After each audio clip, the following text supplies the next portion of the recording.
Capítulo 9. ¿De qué modo dejamos de rezar una tarde el Santo Rosario y la única vez que estuvo amable doña Teresa?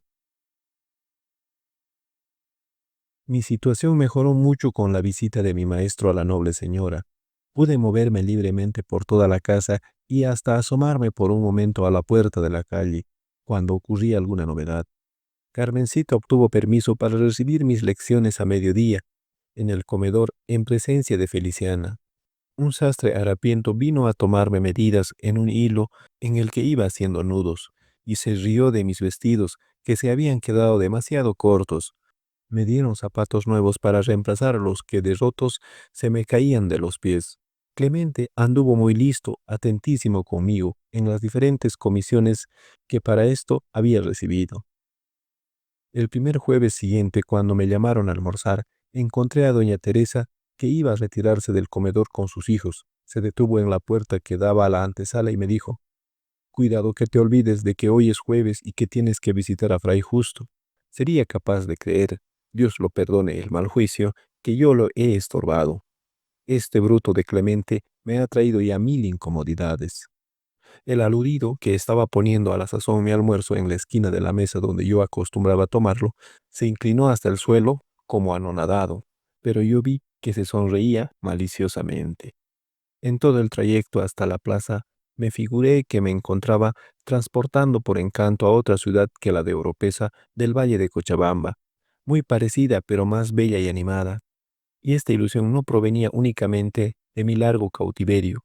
Las calles mejor empedradas y barridas diariamente parecían más espaciosas. Las casas recientemente compuestas o pintadas por lo menos tenían mejor aspecto arquitectónico. En la plaza, mi ilusión fue más completa. El suelo, que antes era accidentado, con grandes hoyos en los que se reunían las aguas pluviales y montones de escombros y basuras, se hallaban perfectamente nivelado. Creí que veía, por primera vez, en el centro, la vieja fuente pública llamado Carlos III, por haberla mandado construir expresamente dicho monarca, en premio de los servicios de sus leales y valerosos cochabambinos durante la rebelión de los indios. No vi, por último, en toda ella ni uno solo de los feísimos puestos de recoba, pues lo habían removido a otro sitio, en un gran canchón a espaldas de la casa de Educandas de San Alberto. Todo esto se había debido a un bando del gobernador, publicado el 14 de diciembre del año anterior, a los afanes del cabildo y al entusiasmo de los vecinos para recibir dignamente la visita prometida y no llevada a efecto por el delegado de la excelentísima Junta de Buenos Aires. En las calles y la plaza encontré muchos corrillos de mujeres del pueblo que comentaban a su manera una proclama de la Junta Provincial, organizada en ausencia del gobernador Rivero.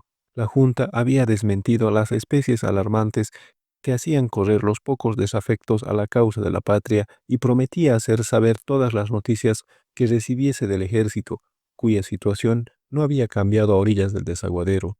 Llamó particularmente mi atención un coro numeroso a las puertas del cabildo, en el que hablaban con calor don Pedro Miguel de Quiroga y don Mariano Antesana, miembros de la Junta, teniendo a su lado al valiente Guzmán Quitón y, oh sorpresa, el doctor licenciado don Sulpicio Burgulla. No pude oír más que estas últimas palabras de don Pedro Miguel: «Hemos dicho siempre la verdad a nuestro pueblo, que callen ahora los malvados. Vencimos ya en Aroma, venceremos en todas partes». El licenciado se puso enseguida en su lugar. Estirado sobre las puntas de sus zapatos enhebillados, levantó su bastón con borlas en el aire, tosió para darse importancia y gritó con su voz falsete: «Excelsior audite cives». La multitud, asombrada de su genio, le contempló con tamañas bocas abiertas y concluyó por gritar a su vez: «Viva don Sulpicio, viva la patria». Mucho me sorprendió esta su conducta por entonces. Más tarde comprendí que tuve en aquel momento ante mis ojos un tipo profético de la especie más dañina para las nuevas nacionalidades que se formaban. Esos hombres llamados de ciencia y experiencia, adoradores del dios éxito, esos pedantes con canas que han embaucado a las inocentes multitudes, disculpándose de todas sus ineficiencias con un latinajo o una frase mal chapurreada en francés, exigiendo respeto a sus blancos cabellos, cuando inclinaban ellos mismos la cabeza hasta el suelo para besar a los pies de los más despreciables y vulgares tiranuelos. Mi maestro me esperaba ya en la puerta de su celda, me condujo de la mano hasta el escaño y él ocupó su cómodo sitial. Cuéntame ante todo tu vida, me dijo cariñosamente y me hizo enseguida muchas preguntas a lo que yo respondí del modo que antes a las de Alejo. Les referí estudiosamente con sus mínimos detalles mi descubrimiento de los libros en el cuarto del duende. Sabía que éste lo alegraría, porque el estudio era para él su único consuelo, y vi, en efecto, que se iluminaba su semblante. Cuando concluí de hablar, me felicité interiormente. Acababa ahora de comprender que la naturaleza y los consejos de mi Santa Madre me habían hecho incapaz de encerrar en mi corazón un sentimiento de venganza. Encontraba, por otra parte, un indecible placer en ocultar mis propios dolores para no aumentar una gota de amargura el cáliz de aquel hombre tan justo y bondadoso a quien amaba y veneraba como a nadie ya sobre la tierra. No pude, sin embargo, dejar de dirigirle al último de esta conversación sobre mi vida actual una pregunta que él mismo parecía esperar y temer. ¿Quién soy? ¿Puedo saber algo de mi padre? Él reflexionó por un momento y me contestó: Tu buena madre quería que tú la ignorases siempre. Respetemos su voluntad. Después de un largo silencio, para distraerme sin duda de mis tristes meditaciones, pasó a hablarme de los sucesos públicos que a todos preocupaban. Me dijo que realmente había fundadas esperanzas de una gran victoria, tal vez al final de las armas de la patria. Creo que la providencia protege visiblemente la causa de la justicia, añadió entusiasmado. Yo no pensaba, hijo mío, que tan grande revolución llegase tan rápida y felizmente a su desenlace. Me habló por último de mis lecturas. Debes haber visto los horrores de la conquista en la obra de don Fray Bartolomé de las Casas, obispo de Chiapa, me dijo. Pero no vayas a creer que los españoles fueron peores que la generalidad de los hombres en aquel tiempo. No hay ya para qué recordar esos crímenes espantosos como un justificativo de nuestro anhelo de independencia, que proviene de otras causas más inmediatas. Ten cuidado, por otra parte, de no dejarte alucinar con los libros de Herrera y Garcilaso, cuando hablan de la solicitud de los reyes de España por sus vasallos de estos dominios. Las medidas con que desde la gran Isabel hasta el pobre don Carlos IV creyeron favorecerlos han sido siempre muy perjudiciales. De las encomiendas que tuvieron por objeto la conversión de los indios al cristianismo, resultó su completa esclavitud y embrutecimiento en supersticiones más groseras que el antiguo culto del sol. De los repartimientos con que pensaban poner a su alcance los efectos de ultramar que necesitasen, vinieron los más odiosos abusos y monopolios, la desnudez y miseria de los infelices, esquilmados por los corregidores y exterminados a millares cuando se rebelaron con Tupac Amaru. Del tributo que parecía iba a alivianarse de mayores pechos y servidumbres personales, nace su tal vez incurable abyección. De las comunidades conservadas por la conquista, sin las antiguas costumbres que provenían a la subsistencia de todos, provino la mayor degradación de los indios llamados forasteros, la holganza de los comunarios y el empobrecimiento general del país. Todo lo bueno es imposible, lo que se busca mejor se hace pésimo, cuando emana de un poder lejano que nada ve más que por ojos ajenos, ni preside directamente a la ejecución de sus mandatos. Los españoles dicen que nos han dado todo lo que ellos mismos tienen. Si nos hacen mal, es por error, no porque ellos lo deseen, observé yo tímidamente. Nunca más convencerán de que todas sus leyes sobre industrias y comercio no tienen en mira el provecho de la metrópoli. Antes que todo, me contestó, ya lo verás mejor que yo mismo con el tiempo. Han querido ilustrarnos, sus libros llegan hasta mí. No dan la luz a través de una pantalla. La luz que ellos temen está así, opaca, hijo mío. Su política sería imposible si hubiera una escuela solamente en cada lugar. Te he dicho que en nuestro país, con motivo del alzamiento de Calatayud, se prohibió por algún tiempo enseñar a leer y escribir a los niños mestizos y aún criollos. Una sola imprenta en manos de un americano en cada virreinato mataría el punto de su poder. Los libros que has encontrado por fortuna son demasiado raros en todo el Alto Perú. En esta ciudad, yo solo sé de 3 bibliotecas particulares, de unos 400 volúmenes más, la que destruye hoy la mano de su cocinera, la de los badaos y quirogas y la de los escuderos. ¿Y cuántos sacrificios de dinero, fatigas y peligros personales han costado? La revolución nos conduce a la herejía, según dice el sabio señor licenciado don Sulpicio. Ah, las imprudencias de don José Castelli. Ha dicho en francés lo que debería haber repetido mejor en castellano, en quechua si lo sabe. Eso es el creo de la humanidad, como el Evangelio, de donde lo ha tomado la filosofía, que este combate sin embargo. Quiso cantar uno de sus oficiales la Marsellesa. compuesta, según mi amigo Luis, por el diablo en Estrasburgo. Don Luisito Cross es un bellaco. Su padre, que es alsaciano, debe haberle contado la verdad y él trató de divertirse probablemente con tu ignorancia. No, hijo mío. Aquí se paró y prosiguió con acento que parecía inspirado. Esta causa es tan grande y justa que los mismos españoles respetarán un día a los que la han invocado. Has visto ya que Figueroa murió por ella. Pronto irás a hablar de los esforzados arenales. En los jueves siguientes volvimos sobre el mismo tema. No quiero ya recordar más sobre él en estas memorias. Me expondría tal vez a fatigar la atención de mis lectores, y esta consideración me hace guardar en silencio los discursos de mi querido maestro que parecerían hoy triviales y eran admirables en aquellos tiempos de tinieblas. Me apresuraré más bien a referir dos cosas que llenarán la admiración a mis curiosos lectores, como sucedió conmigo. Una tarde en que todos los habitantes de la casa estábamos reunidos en el oratorio para rezar el Santo Rosario, notó doña Teresa y extrañamos los demás la ausencia de Clemente, que solía ser el más puntual para llevar la voz, como ya dije en otra parte. ¿A dónde se ha metido el condenado?, preguntó la señora, y se persignó, como acostumbraba siempre, cuando aludía al enemigo o cosas del infierno. Iba enseguida a mandarnos a buscarlo, pero entró el perdido con muestras de agitación y dijo misteriosamente a doña Teresa: «El capitán, don Anselmo, aguarda». La señora hizo un movimiento de sorpresa. «¿Qué quiere? Dios mío, ¿qué será?», exclamó muy contrariada. «Está en mi cuarto. Dice que el señor». «Sí, ya sé. No hay para qué nombrarlo, estúpido. ¿Qué le sucede, eh? ¿Qué está malo? Que la hinchazón ha subido hasta las rodillas. Hazle entrar pronto aquí mismo». Apenas hubo salido Clemente, continuó doña Teresa: «Feliciana, llévate a los niños, que cenen y se acuesten, váyanse todos. ¿Qué quieres tú allí? Vete a tu cuarto. Cuidado con abrirme la puerta para nada». Al cruzar el patio, vi a Clemente que volvía con un hombre extraño, como de 70 años de edad, alto y seco, vestido de uniforme militar muy osado y raído. Caminaba con dificultad, apoyado en un grueso bastón, porque le faltaba una de sus piernas y la tenía de palo y tan tosca como entonces era posible procurársela en el país. Otra tarde, no recuerdo si del 27 o 28 de junio, fui llamado al comedor media hora antes que de costumbre. Doña Teresa se sonreía dulcemente a la cabecera de la mesa, rodeada de sus hijos. Me hizo sentar en una esquina para que los acompañe y me dijo que no me hiciera esperar desde aquel día. Besaba con frecuencia a Carmencita, dio una palmada en la redonda mejilla de Agustín.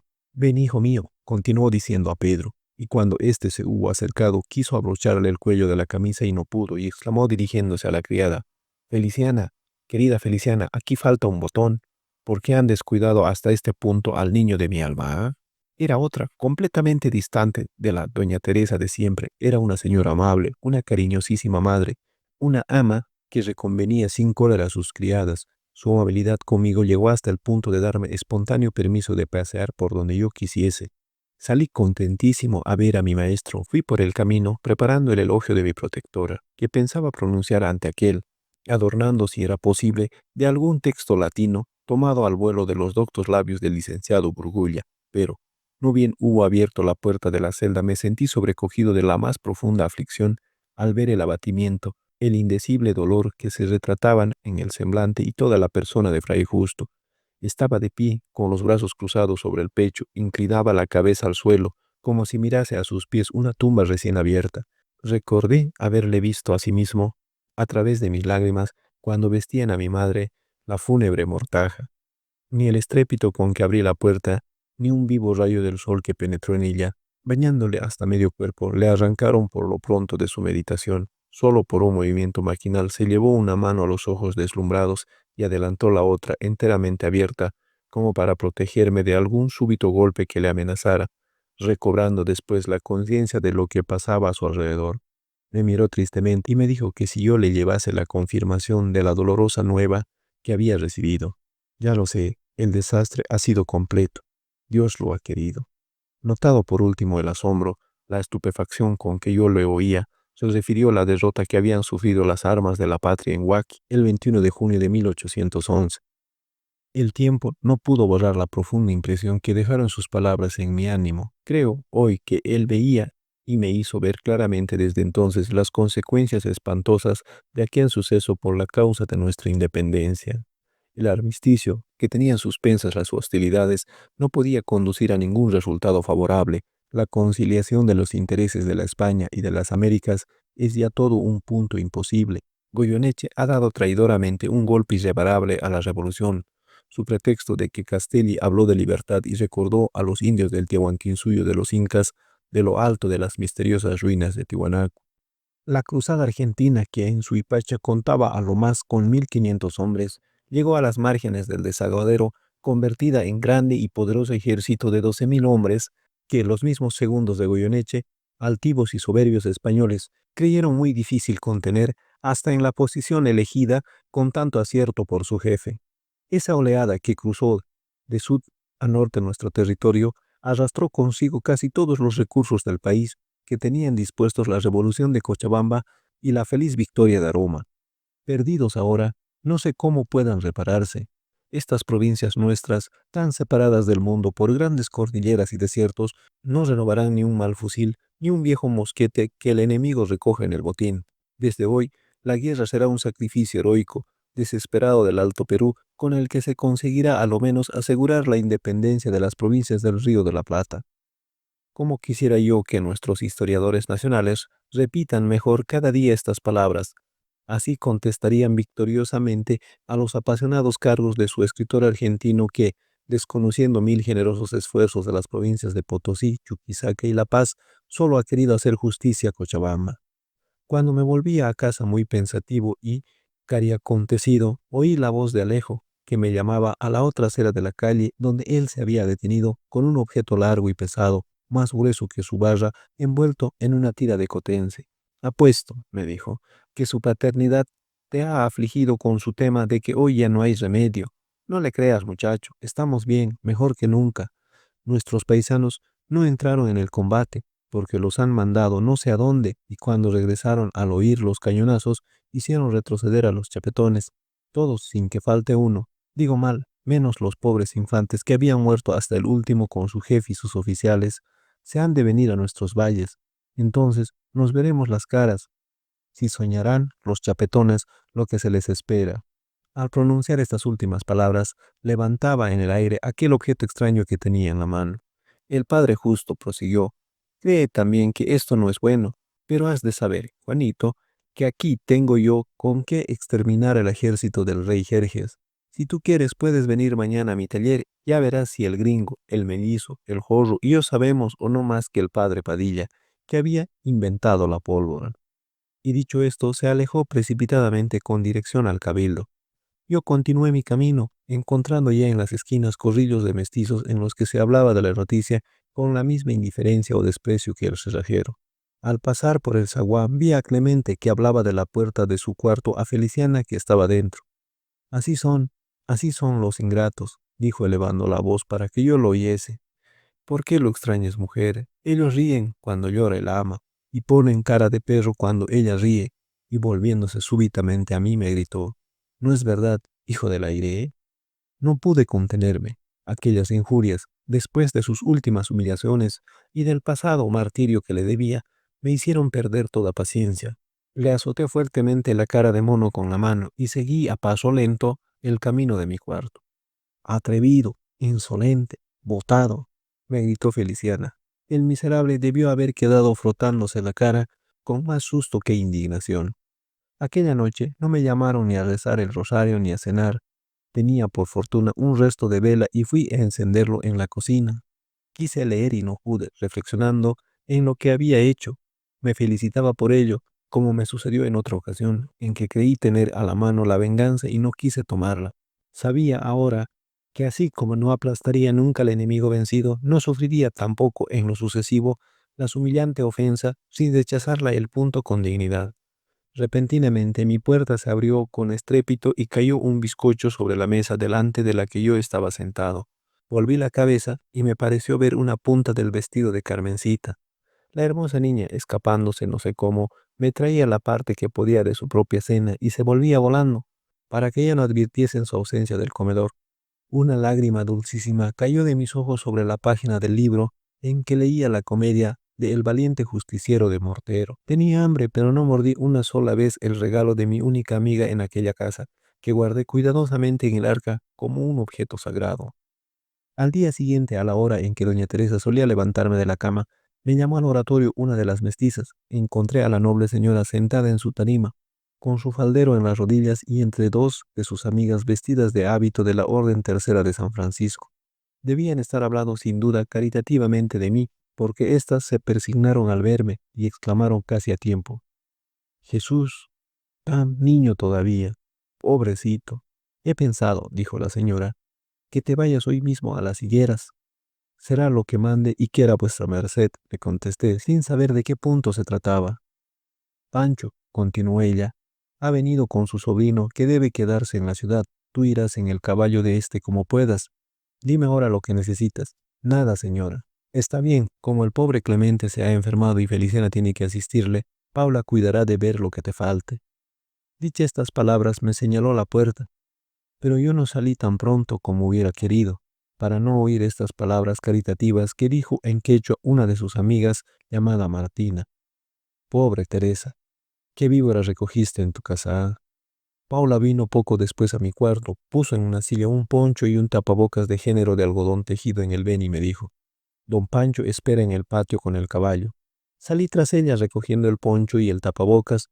Todos los criados y los niños Pedro y Agustín rodeaban al enfermo Clemente y reían con él a la entrada del callejón. Ninguno respondió a mi saludo de despedida, ni menos se acercó a estrecharme la mano. Se iba el botado. Lo mandaba la señora con don Pancho por haber pegado a don Clemente. Aquello era muy divertido, pero no, una cabecita rubia, más bella en su desgreño matinal, arrimaba a los barrotes de la ventana del dormitorio. Pensaba de otro modo, al irme anonadado de aquella casa, no sabía si por algunos días o por siempre. Tuve el consuelo de ver a mi generosa amiguita, que me mandó un beso con sus deditos sonrosados.